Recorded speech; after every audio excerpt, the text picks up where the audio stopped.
Okay, listen everyone, welcome to episode 56. So today is home sweet home. I'm just outside the house at the moment and I'm going to seek to prepare something I've never cooked before, which is a quail dinner. So I have some unusual ingredients here today, so listen, I'll show you as we have it ready to prep. Okay folks, listen, welcome back. Here's our preparation. So listen, I'll start with the quail. So there's the quail. I'm going to cook 3 quail. In fairness, I'm going to stuff the quail with black grapes. Just put them in whole. That will help keep the quail moist and create an additional piece of flavour through it. These are shimiji Asian mushrooms. So I'm going to pan fry these with a little bit of butter, salt and pepper. In fairness to the potatoes, I'm going to do gratin potatoes. So I'm going to peel these, or queens actually. Slice them as thin as potato crisps. And I'm going to mix them with some cream, some salt and pepper, and my cheeses then will be 2 cheeses. One is a cheddar cheese, full mature cheddar, and then I also have this one here, Parmesan cheese. So I'm going to just create a layer, put in some cheese, create another layer, put in some cheese. Probably take about, I'd say 20 minutes, 25 minutes to cook. In fairness, back to the chicken, or not the chicken, the quail, that'll probably take about 20-25 minutes max each. They're quite small. The vegetables for today is a yellow bean, right? And in fairness, I have roasted garlic, so I'm going to take the juices out of this. And this is for the potatoes gratin. So I'm told that when you roast garlic, the flavour is much more superior. We have our broccoli here, which is just a nice little sprigs of broccoli. And the sauce we're going to do with it today is rhubarb. So this rhubarb, I'm proud to say I grew myself, just picked it. So I'm going to put that on the stew with a little bit of brown sugar and water, probably about 20-25 minutes. I'm going to run it through this potato ricer, which is great, so that'll sort of make sure all the stringy bits are out. And when I've all just the juices left, I just add a tiny bit of vanilla essence. So I think that's it folks. So listen, this is an unusual one that I'm embarking on, but listen, I'm looking forward to trying it and I'll come back to you later. Okay everyone, listen, welcome back. The wine is poured.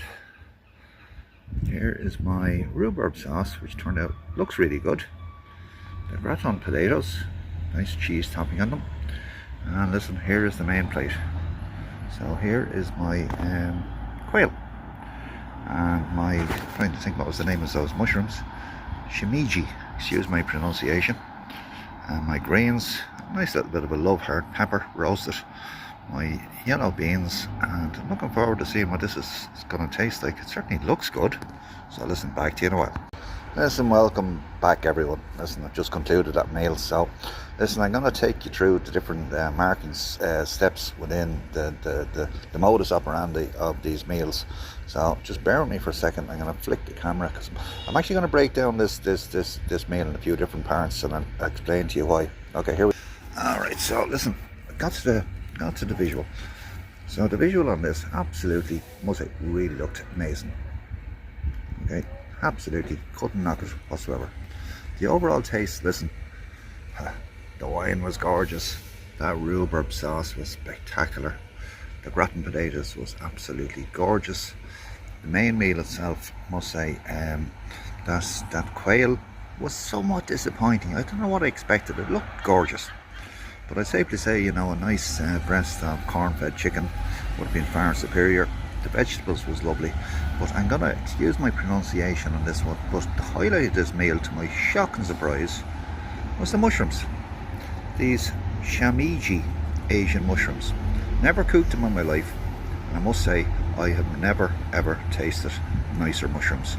Now in fairness, while I pan-fried them for maybe 3, 4, 5 minutes, I added in 2 cloves of crushed garlic as well, and they were absolutely stunning. So listen, that's going to be a regular part of my future meals. So listen, let's get back to this. So the overall taste, listen, I'm going to take away a point because of the quail. Bit disappointed with that.